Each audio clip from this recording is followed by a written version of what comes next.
The rain fell like broken glass that night, sharp and unforgiving, as Maya stumbled out of the corner store with her hand shaking so violently she could barely hold her phone. Behind her, through the fog of her tears and the storm, she could hear Marcus shouting her name, his voice carrying that dangerous edge she'd learned to fear over the past 2 years. She'd finally done it, she'd finally left him, but leaving, she was learning in real time, was just the beginning of the nightmare. Her car was 3 blocks away, parked behind her friend's apartment building where she'd been hiding her things for the past week, planning her escape one carefully concealed box at a time. But Marcus had found her. He always found her. And now he was getting closer, his footsteps splashing through puddles behind her, his anger growing with every step she took away from him. If you believe in second chances, in the power of kindness when the world feels cruel, please take a moment to like this video, leave a comment sharing your thoughts, and subscribe to our channel. Your support means everything, and it helps us continue sharing stories that matter. Maya's lungs burned as she ran, her wet hair plastered to her face, her inadequate jacket doing nothing against the November cold. She could hear Marcus gaining on her, could hear the familiar litany of insults and threats that had become the soundtrack of her life. How had she let it get this bad? How had the charming man who'd swept her off her feet 3 years ago at her sister's wedding transformed into this monster who tracked her phone, isolated her from friends, and left bruises in places her work clothes would cover? She'd asked herself these questions 1,000 times during sleepless nights, but tonight wasn't about understanding. It was about surviving.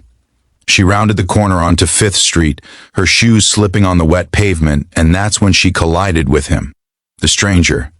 He was tall, solid, emerging from the 24-hour diner with a to-go coffee in his hand, and their collision sent the hot liquid splashing across the sidewalk.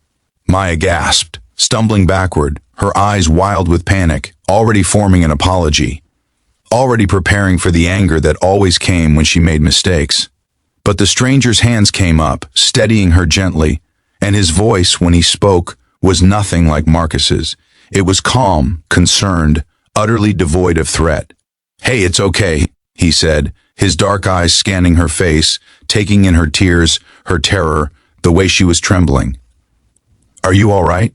And then, because he wasn't stupid, because he could hear the shouting growing louder behind them, he understood. Maya watched something shift in his expression, something protective and resolute, and before she could speak, Marcus rounded the corner. The stranger, she would later learn his name was Daniel, moved so smoothly it was almost like a dance. He stepped in front of Maya, positioning himself between her and Marcus, his posture casual but unmistakably protective. Marcus skidded to a halt, his face twisted with rage, but Daniel simply stood there, hands in his pockets, an unreadable expression on his face. "Can I help you?" Daniel asked, his tone polite but carrying an undercurrent of steel that made even Marcus hesitate. "That's my girlfriend," Marcus spat, trying to step around Daniel, but Daniel shifted, maintaining the barrier between them. "She's confused, having an episode. I need to take her home." "She doesn't look confused to me," Daniel replied calmly. "She looks scared. Of you." The words hung in the rain-soaked air like an accusation, like truth finally spoken aloud. Maya felt something crack open in her chest. Relief maybe, or hope, or just a simple validation of having someone else see what she'd been living through.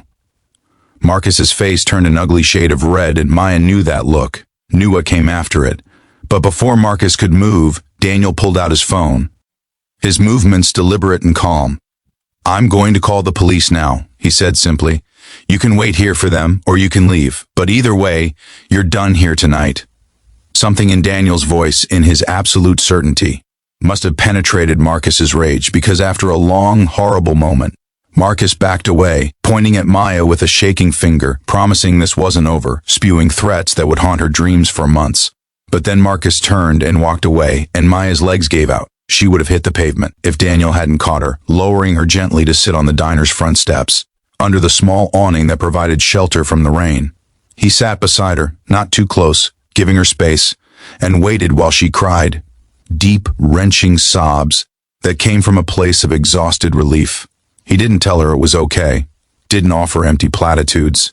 He just sat with her in her pain, This stranger who had no reason to care, and when she could finally breathe again, he asked a simple question: "Do you have somewhere safe to go?" That question, and everything that followed, changed the trajectory of Maya's entire life. She did have somewhere to go, her friend Rachel's apartment, but she was terrified Marcus would follow her there, would hurt Rachel, would make everyone she loved pay for her decision to leave.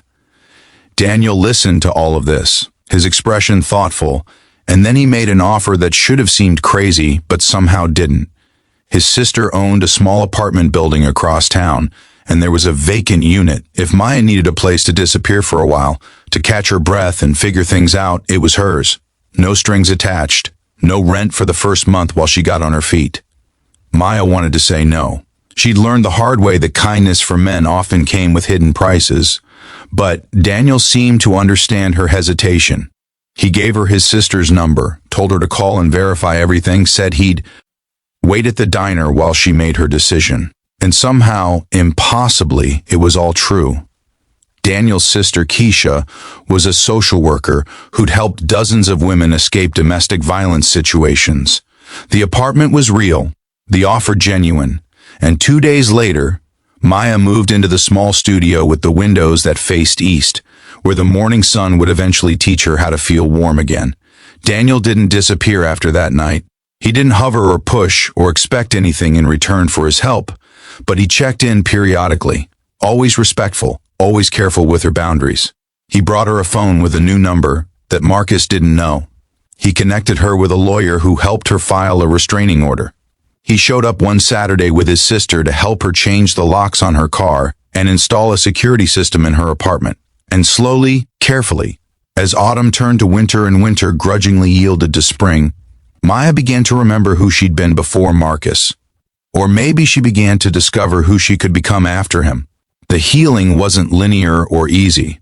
There were nights when she jumped at shadows, days when Marcus's voice echoed in her head, telling her she was worthless, unlovable, that no one would ever want her damaged goods.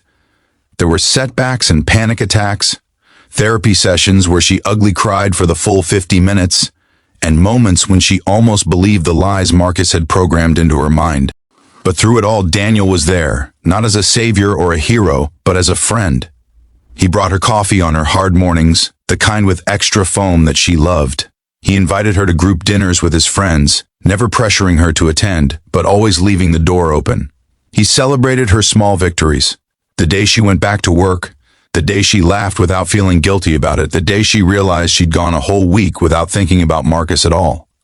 Somewhere in those months of healing and rediscovery, something shifted between them. Maya couldn't pinpoint the exact moment when friendship bloomed into something deeper, when gratitude transformed into genuine affection. Maybe it was the evening they cooked dinner together in her tiny kitchen, and she realized she wasn't afraid of his proximity, that his presence felt like safety rather than threat. Maybe it was the morning she saw him playing with his nephew at the park, his laughter genuine and free, and she thought about how different he was from the man she'd escaped. Or maybe it was the accumulation of 1,000 small kindnesses, 1,000 moments of being seen and valued and respected, that finally convinced her heart it was safe to try again. Daniel never pushed. Even as their friendship deepened, even as the air between them began to crackle with possibility, he let Maya set the pace. And when she finally found the courage to tell him how she felt one evening in June, sitting on her apartment steps watching the fireflies dance, his response was everything she needed it to be. He told her he'd been falling for her since that rainy night in November, but he'd needed her to heal first, needed her to choose him from a place of strength rather than need. He told her she was brave and beautiful and worthy of a love that felt like peace instead of chaos.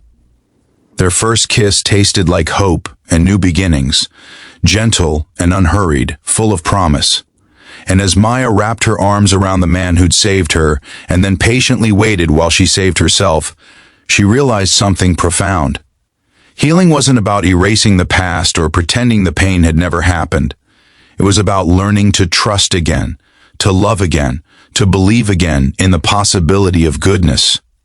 Daniel hadn't just given her a safe place to live, he'd shown her what healthy love looked like, what she deserved, what she'd never settle for less than ever again.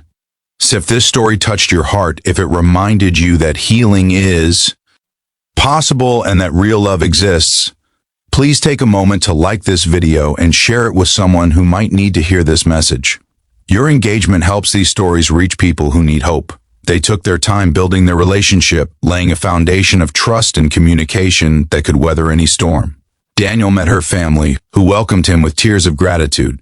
Maya started volunteering with Keisha, helping other women find their way out of toxic situations, transforming her pain into purpose. And slowly, the apartment that had been her refuge became their home, filled with laughter and music and the kind of everyday joy she'd forgotten existed. Before we end, please leave a comment below sharing what this story meant to you. A year after that rainy November night, Daniel proposed during a thunderstorm because he wanted her to see that rain could be romantic instead of terrifying, that storms could be weathered together. And as Maya said yes, she realized that being saved wasn't about one heroic moment. It was about choosing every single day to believe in love and kindness, in the possibility of becoming whole again. Daniel hadn't just saved her from her toxic ex. He'd believed in her enough to let her save herself, and then he'd become her everything, her partner, her home, her proof that happy endings weren't just for fairy tales. They were for survivors too.